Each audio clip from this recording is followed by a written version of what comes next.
જય આદિવાસી, જય જોહાર, ઉલ ગુલાન, ઉલ ગુલાન, ઉલ ગુલાન.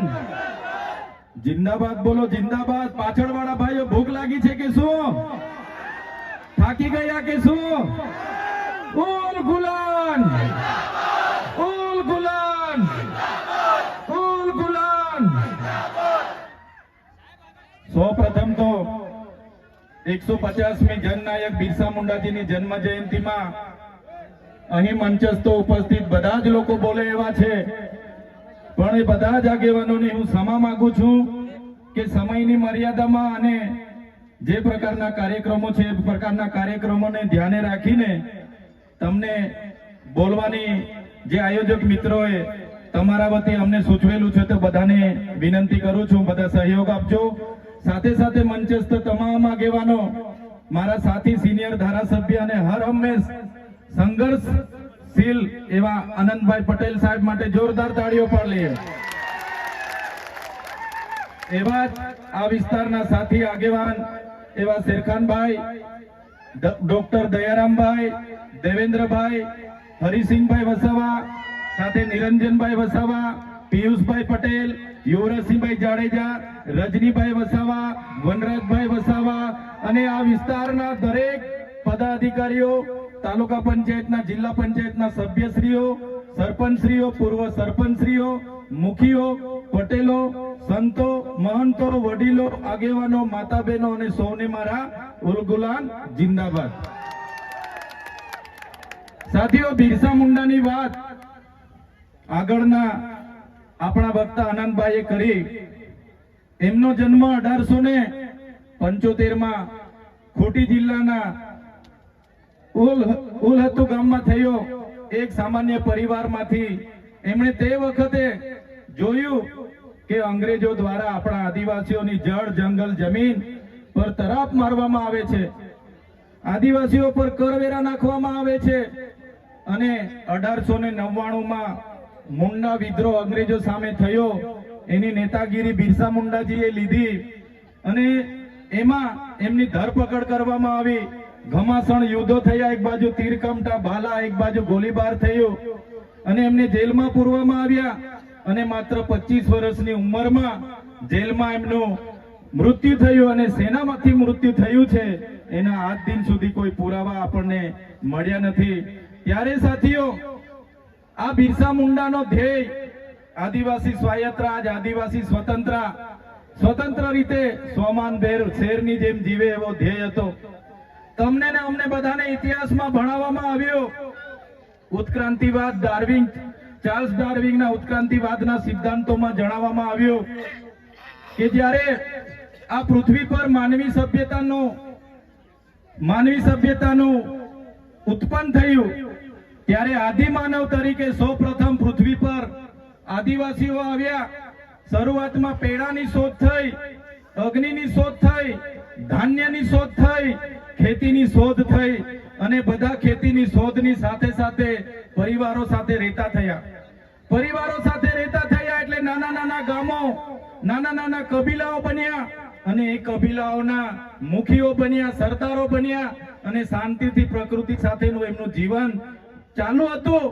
એ દરમિયાન આ દુનિયામાં સંપત્તિ માટે લડાઈ થઈ, સત્તા માટે લડાઈ થઈ, સ્ત્રીઓ માટે લડાઈઓ થઈ અને એમાં એ લોકોની જે સભ્ય સંસ્કૃતિ પોતાને માનનારા સમાજ દ્વારા આદિવાસી સમાજના કબીલાઓ પર આક્રમણો થયા.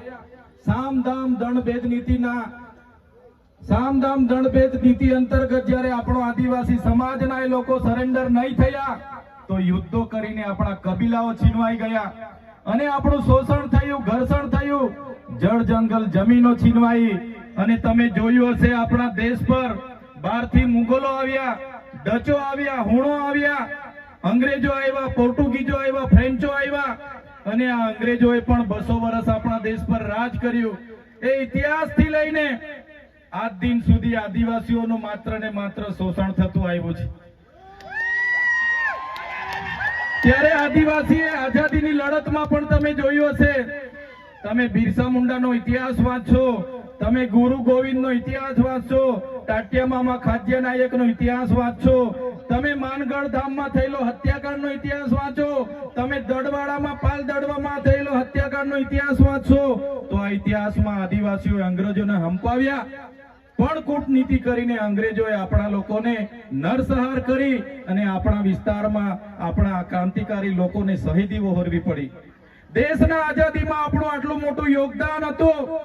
દેશ આઝાદ થયો, દેશમાં લોકશાહી આવી, લોકશાહીમાં દેશમાં બંધારણ બન્યું અને બંધારણની કલમમાં 444, 244, 13 કમાં આપણા વિસ્તારને 5મી અનુસૂચિ તરીકે જાહેર કરવામાં આવ્યો. એ જ પ્રકારે દેશના આસામ હોય, સિક્કિમ હોય, મિઝોરમ હોય, નાગાલેન્ડ હોય, મેઘાલય હોય, તમામ રાજ્યને અનુસૂચિ 6 અંતર્ગત સમાવેશ કરવામાં આવ્યો. ત્યારે અનુસૂચિ 6 ત્યાં લાગુ કરવામાં આવી અને ગુજરાતમાં આજ દિન સુધી અનુસૂચિ 5 લાગુ કરવામાં નથી આવી. અને આ સત્તામાં બેઠેલા લોકો અનુસૂચિ 5 લાગુ હોવા છતાં પોતાનો સત્તાનો દુરુપયોગ કરીને આદિવાસીઓની જમીનો છીનવી રહ્યા છે, આદિવાસીઓના ખનીજો છીનવી રહ્યા છે, કુદરતી સંપાદનો છીનવી રહ્યા છે. રોડના નામે, ડેમના નામે, આ વિસ્તારમાં કોરિડોરના નામે, જીએમડીસીના નામે, હાઇડ્રોપાવરના નામે, જીઆઈડીસીઓના નામે, સરકારી આવાસોના નામે, સ્ટેચ્યુના નામે આજે આદિવાસીઓને એમની જમીનો છીનવાઈ રહી છે. આજે આખા દેશમાં 80 લાખ આદિવાસીઓ વિસ્થાપિત થયા છે. એ આ સરકારો દ્વારા કરેલી દેન છે સાથીઓ. આજે ગુજરાતમાં, આજે દેશમાં 8% આદિવાસીઓ છે. 2011 ની વસ્તી ગણતરી પ્રમાણે 11 કરોડથી પણ વધારે દેશમાં આદિવાસીઓ છે. આજે ગુજરાતમાં 15% આદિવાસીઓ છે. 1,25,00,000 આદિવાસીઓ ગુજરાતમાં છે. 29 જાતિઓ ગુજરાતમાં આદિવાસીઓની છે. આજે તમે મને બતાવો કયા ક્ષેત્રમાં આદિવાસીઓ 15% છે, બતાવો મને. તમે સચિવાલયમાં જશો, આદિવાસીઓનું લિસ્ટ તમે માંગજો, તમે હાઈકોર્ટના જજની યાદી જોઈ લેજો, તમે ઇન્ડસ્ટ્રીયલના આપણા આદિવાસીઓને કેટલા લાભો મળ્યા છે જોજો, તમે રિયલ એસ્ટેટમાં આપણા આદિવાસીઓની સંખ્યા જોજો. ત્યારે આઝાદીના 78 વર્ષમાં સરકારોએ માત્ર ને માત્ર આદિવાસી બજેટમાંથી અમૃત મહોત્સવો કાઢે છે, વિકાસ મહોત્સવો કાઢે છે, ગૌરવ યાત્રાઓ કાઢે છે અને પોતાના તાઇફાઓ કરે છે. ત્યારે હવે આપણે બધાએ જાગી જવાનું છે અને આ સરકારને 2027માં ઉખાડીને આપણે ફેંકી દેવાની છે. સાથીઓ, અમે 4 વર્ષ પહેલા જનનાયક બિરસા મુંડાજીની પ્રતિમા ડેડિયાપાડામાં સ્થાપના કરતા હતા અને એમના વિચારોને ઉજાગર કરવા માટે, એમના વિચારોમાંથી આવનારી પેઢી પ્રેરણા લે માટે અમે ત્યાં પ્રતિમા સ્થાપિત કરતા હતા. ત્યારે આ ભાજપના સાંસદ મનસુખભાઈ વસાવા, 3 જિલ્લાની પોલીસ અને એમના આરએસએસ વાળાએ આપણને ત્યાં પ્રતિમા સ્થાપતા અટકાવી દીધા હતા અને પ્રતિમા સ્થાપતા આપણા ઘણા લોકોને ડિટેન કર્યા હતા. 3 જિલ્લાની પોલીસ અમને પકડવા માટે આવી હતી, છતાં આપણે એમનાથી ડર્યા નથી અને બિરસા મુંડાની પ્રતિમા ડેડિયાપાડામાં સ્થાપિત કરી. ત્યારે આજે દેશના વડાપ્રધાનને આજે ડેડિયાપાડા આવવું પડે એ આપણા બધાની તાકાત છે. ત્યારે વડાપ્રધાન ડેડિયાપાડા આવે છે ત્યારે લોકોને ભેગા કરવા માટે 500 કરોડ આદિવાસી બજેટમાંથી જોગવાઈ કરવામાં આવી છે. હજારો બસોની વ્યવસ્થા કરવામાં આવી છે અને બધા કર્મચારીઓને એમાં લગાડી દેવામાં આવ્યા છે. આજે ડેડિયાપાડાના ગામડાઓમાં ટીડીઓ ના મળે, તલાટીઓ ના મળે એવા ગામડાઓની ગલીઓમાં આ ગુજરાતના નાયબ મુખ્યમંત્રી, એમના મંત્રીઓ, એમના સાંસદો, એમના ધારાસભ્ય ડેડિયાપાડાના ગલીઓમાં 4 દિવસથી ફરે છે. જે લોકો એસી ચેમ્બરોમાંથી બહાર નહોતા આવતા, જે લોકો ગાંધીનગરમાં પડે ફતારીએ રહેતા હતા, એ લોકોને ગામડે ફરતા કરી દીધા. એ આપણી બધાની તાકાત છે ભાઈઓ. ત્યારે નરેન્દ્રભાઈ મોદી આપણા કુળદેવી માતાના દર્શને જવાના છે દેવમોગરા. એ મહારાષ્ટ્ર, મધ્યપ્રદેશ, ગુજરાત અને રાજસ્થાનના લાખો લોકોનું આસ્થાનું કેન્દ્ર છે અને દેવ મોગરા જઈને રાજનીતિ જ્યારે કરવા માંગે છે ત્યારે નરેન્દ્રભાઈ મોદીને હું આ મંચ પરથી કહેવા માંગુ છું, તમને જો આદિવાસીઓ માટે હિત હોય તમે દેવ મોગરા જજો, તમે હિજારી લઈને આવજો, તમે મવડાનો ચોખ્ખો દારૂ એક બોટલ લઈને આવજો, તમે એક મરઘો લઈને આવજો, એક બકરો લઈને આવજો, દર્શન કરીને એની પ્રસાદી કરીને તમે ત્યાં જ જમીને પછી જજો. ત્યારે અમે માનીશું કે તમે આદિવાસીઓના હિતેચ્છુ છો.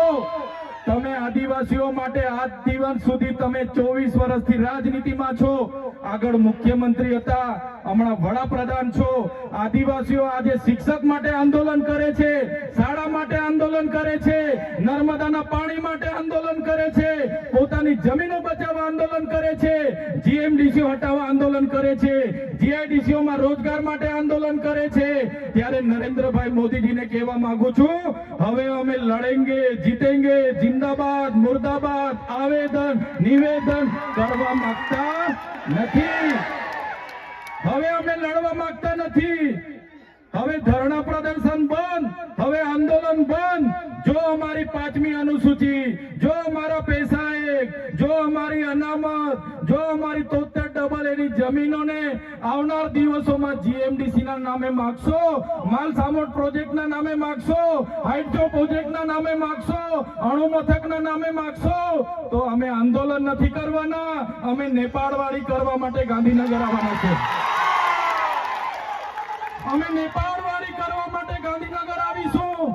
તે દિવસે તમારો ને અમારો સામનો થશે, તે દિવસે ખબર પડશે ઓરિજિનલ આદિવાસીઓ કોણ છે. ત્યારે કેટલાક મીડિયા વાળા મિત્રોએ મને પૂછ્યું, તમારા ડેડિયાપાડામાં નરેન્દ્રભાઈ મોદી આવે છે, તમારું બધું પૂરું થઈ જાય. ત્યારે મેં મીડિયા વાળાને મિત્રોને કીધું, નરેન્દ્રભાઈ મોદી આવીને જાય પછી એમના મિત્ર ડોનાલ્ડ ટ્રમ્પને પણ લઈ આવજો, અમારા લોકોને ક્યાંય ફેર પડવાનું નથી. હવે અમારા લોકો જાગી ગયા છે, અધિકારોની વાત કરીએ છીએ. સંવિધાન અધિકારો અમને આપો, સામાજિક અધિકારો આપો. અમને જે મળેલી અમારા અધિકારોની વાત અમે કરીએ છીએ ત્યારે અમને ખબર પડી ગઈ કે આદિવાસી સમાજ હવે જાગૃત થયો છે. ત્યારે બિરસા મુંડાના રથ જ્યારે લઈને ફર્યા, એમના મંત્રી તંત્રી મારું નામ લઈને મને ગાળ બોલે કે પેલો ચૈતર વસાવો અહીંયા આવે છે, આમ કરે છે, તેમ કરે છે, ફલાણું કરે છે, ઢીકડું કરે છે. એ મંત્રીઓને પણ કહેવા માંગુ છું, એ પ્રદેશ પ્રમુખને પણ કહેવા માંગુ છું, ચૈતર વસાવાને ગાળ બોલવાથી અમારા આદિવાસીઓનું ઉત્થાન નથી થવાનું. તમે આદિવાસીને ઉત્થાનની વાત કરો. મને ગાળ બોલવાથી અમારા લોકોનો જો વિકાસ થઈ જવાનો હોય તો હું દરરોજ તમારી ઓફિસે તમારી ગાળ ખાવા માટે પણ તૈયાર છું. સાથીઓ, અમે અનંતભાઈ સાથે વિધાનસભામાં લડીએ, રોડ પર લડીએ, સદન પર લડીએ અને આદિવાસીઓની ન્યાયની વાત કરીએ, અધિકારની વાત કરીએ. આ લોકોને ગમતું નથી.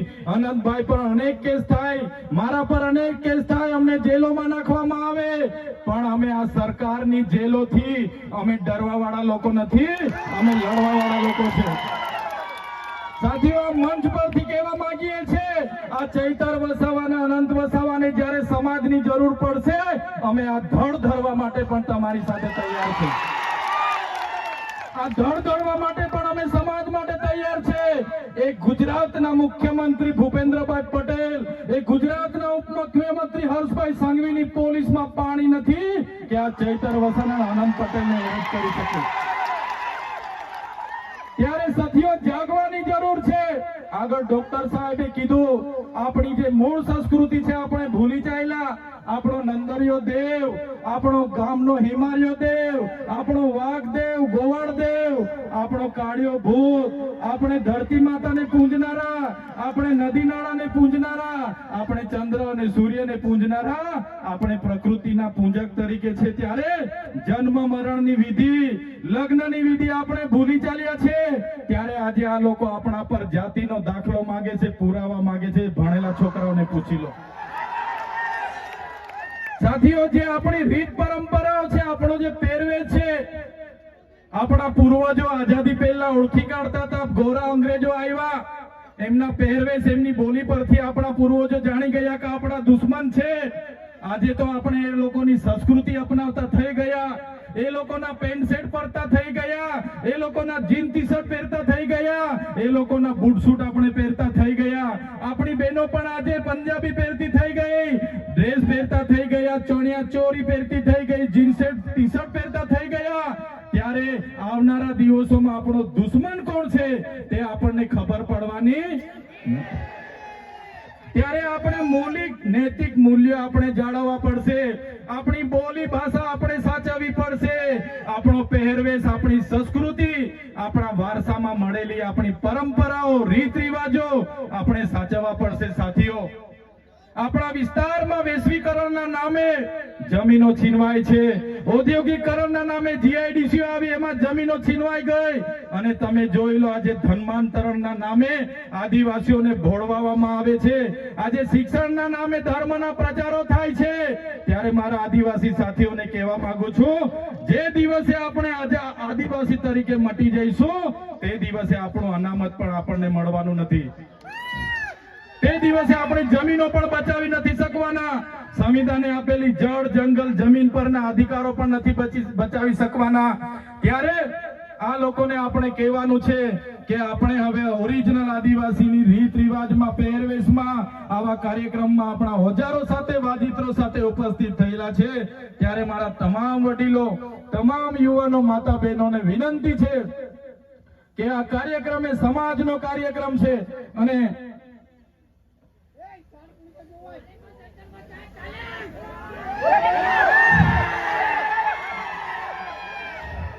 આજનો આ કાર્યક્રમ એ આપણી સમાજની તમે એકતા બતાવી છે. આજે ભાજપના એ નેતાઓને, ભાજપના એ મુખ્યમંત્રી, ઉપમુખ્યમંત્રીને અને ભાજપના એ વડાપ્રધાનને આદિવાસીઓની તાકાત આજે આપણે બતાવી દીધી છે. એ બદલ બધાનો ખૂબ ખૂબ આભાર. આ આપણી તાકાત છે. અને જ્યારે પણ કોઈ જીએમડીસી ની વાત આ વિસ્તારમાં લઈને આવશે, જ્યારે પણ આ વિસ્તારમાં હાઇડ્રો પ્રોજેક્ટના નામે ગામડાઓ વિસ્થાપિત કરવાની વાત કરશે, કોરિડોરના નામે ગામડાઓને વિસ્થાપિત કરવાની વાત આવશે, માલસામોડ પ્રોજેક્ટના નામે ગામડાઓ વિસ્થાપિત કરવાની વાત આવશે, કે કેવડિયાની મારી બહેનોને હેરાન કરવાની વાત આવશે, તે દિવસે પણ આવો ઘોડાપુર આપણે પહોંચવાનું છે. તે દિવસે પણ ઘોડાપુર થઈને આપણે પહોંચવાનું છે. ત્યારે મારા સાથીઓ, મારા વડીલો, મારા યુવાનો, બાળકો, સૌ તમે પોતાના વિસ્તારમાંથી પોતાના રોટલા ખાઈને, પોતાના ભાડે થઈને તમે અહીંયા પહોંચેલા છો. ત્યારે આ તમારો ભાવ, આ તમારા અમારા પ્રત્યેનો પ્રેમ, આ તમારો સહકાર અમારી તાકાત છે. આજે અનંતભાઈ અને હું જ્યારે આવડી મોટી સરકાર સામે લડતા હોય, આ સરકાર પર પોલીસ છે, આર્મી છે, એમના કલેક્ટર છે, એમના એસપી છે, એમની કોર્ટો છે, એમનું તંત્ર છે, યંત્ર છે, મંત્ર છે, પણ અમારી સાથે અમારી જનતા છે. એ લોકો અમને ક્યારે કાઢી નહીં શકે.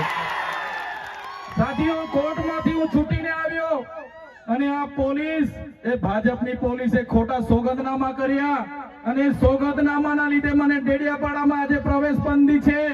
અને હું રાજપીપળા રેમ છું, ત્યાં પણ કેટલાક પોલીસ અધિકારીઓને ભાજપના નેતાઓ કહે છે કે આને નર્મદામાંથી પણ બહાર કાઢો.